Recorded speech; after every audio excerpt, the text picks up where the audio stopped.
let's wrap up the series with a few useful features and tips that you can use when you're designing your own parts in CAD. So let's start with the Measure tool. So head over to the Inspect tab, and then you'll see here the Measure tool.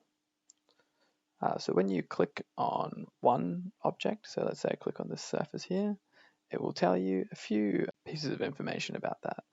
But the power of the tool comes when you click on a second feature of your sketch. So that tells us that the distance between these is 3 millimeters, which we remember to be correct from our first episode in the series.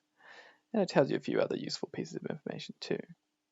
The parts that are measured are the last two parts that you clicked on. And you can see here there's a much more detailed breakdown of the measurement. Same goes for any two objects I click on. So it's a 40 millimeter member, just as we designed it. Now let's look at the center of gravity of objects.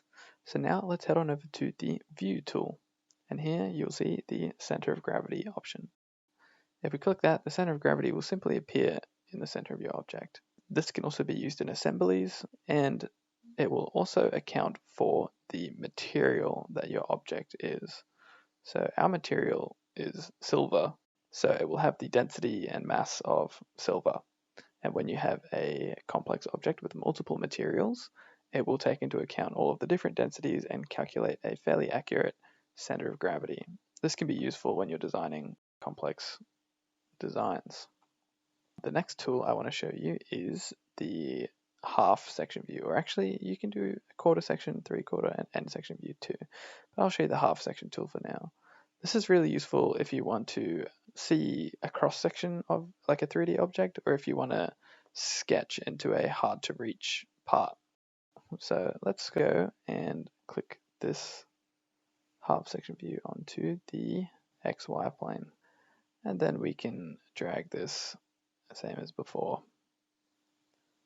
Let's put that right into the middle here. Let's go with 20 millimeters because we know that's right in the middle.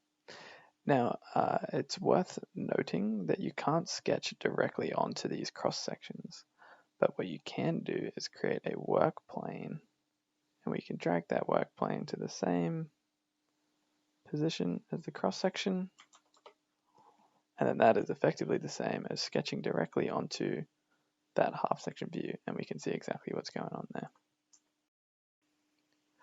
So you can delete or disable the visibility of your work plane by simply right-clicking on it here and then removing the visibility check or deleting it. And to remove the section view, you simply come up here and click on End Section View, and that will remove that. So let me delete this one too. There we go. So next up, I will show you how to 3D print your part. So let's go up here to File and Print here. And then we want to use the Send to 3D Print service. So let's click on that one. Well, you should recognize these dimensions, at least roughly. So I know that center point to center point is 40 millimeters, and then it would be 3 mil on each side, so 46 is good. Length 6 millimeters, that also makes sense, and height 2 millimeters. So that's all correct. And scale is at 1.0. So if these are looking incorrect, then you're going to need to modify your scale, or maybe you designed in inches by accident. Could be anything, but your scale should be at 1. You also want to make sure that your export file type is STL. And then let's hit OK.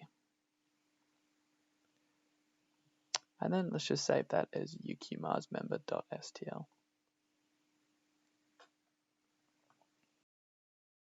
And here you will see your new STL file. Depending on your operating system, will open up in a different program.